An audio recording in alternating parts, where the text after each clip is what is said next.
Su gražiausiamis metų šventėmis jūs sveikina laida Krepšinio savaitė, o paskutinėje šių metų laidoje pabandykime rezimuoti pačius įdomiausius 2025 įvykius. Pradėkime nuo svarbiausio metų įvykio Karaliaus Mindaugo taurės finalo ketverto, kuris 2025-aisiais vyko Vilniuje, Twinsbet arenoje.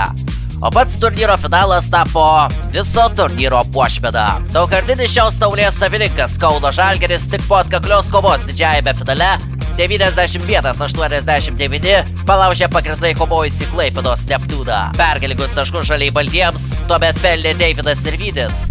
O paskutinis Neptūno šansas buvo nesėkmingas. Deividas Gailius atliko visiškai laisvą metimą iš toli, bet nepataikė. Kauniečiai Karaliaus Mindaugo taurę iškovojo 6 kartą iš eilės, o Klaipėdos Neptūnas 2025-aisiais užfiksavo geriausią pasiekimą turnyro istorijoje. O šių metų Karaliaus Mindaugo taurėje jau prasidėjo ketvirtfinalio etapas, apie kurį pakalbėsime kitoje laidoje. Vasario pabaigoje su Lietuvos rinktine atsisveikino Mindaugas Kuzminskas. Paskutinės jo karjeros rinktinėje rungtynės buvo su Estija, kuriems 2024-aisiais Taline buvo nusileista 6 taškais. Mūsiškai Klaipėdoje pasiekė revanšą 7 taškų skirtumu. O paskutinį sykį nacionalinės komandos marškinėlius vilkėjęs 35 Kuzminskas per 13 minučių pasižymėjo 6 taškais. 2025-aisiais buvo užfiksuotas nemažas pergalingų metimų skaičius, o Kauno Žalgirio krepšininkas Silvenas Francisko ketvirtose LKL finalo serijos rungtynėse Vilniuje pataikė metimą, kuris, kaip paaiškėjo vėliau, pratęsė Žalgiriui sezoną dar bent vienerioms rungtynėms. O žalgiriečiai lemiamose finalo serijos rungtynėse iškovojo čempionų titulą. Lemiamame ketvirtojo susitikimo kėlinyje Giedriaus Žibėno vadovavimas Rytas pirmavo 14 taškų, tačiau tuomet žaliai balti spurtavo. O šį spurtą vainikavo beprotiškas Francisko pergalingas metimas, kuris pasiuntė didįjį finalą į 5-asias jos rungtynes. Ketvirtąjį susitikimą didžiajame finale Žalgiris laimėjo vos 1 taško skirtumu. O lemiamą susitikimą kauniečiai laimėjo apgynę namų tvirtovę ir iškovoja dar vieną LKL čempionų titulą.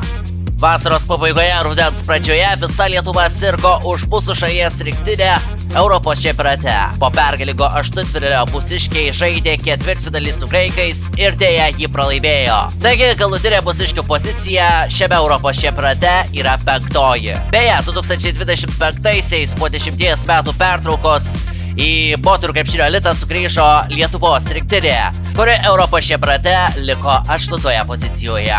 Liekant prie Lietuvos rinktinės norisi paminėti ir pirmasias 2027 pasaulio taurės atrankos rungtynes, kurios tapo tikrų trileriu. O Lietuvos didvyriu tą kartą buvo Ignas Sargiūnas. Išgelbėjęs mūsiškių kailį, per paskutinės rungtynių sekundės peigęs net 3 tritaškius, iš kurių buvo 1 pergalingas. Ir mūsiškiai tas rungtynes laimėjo.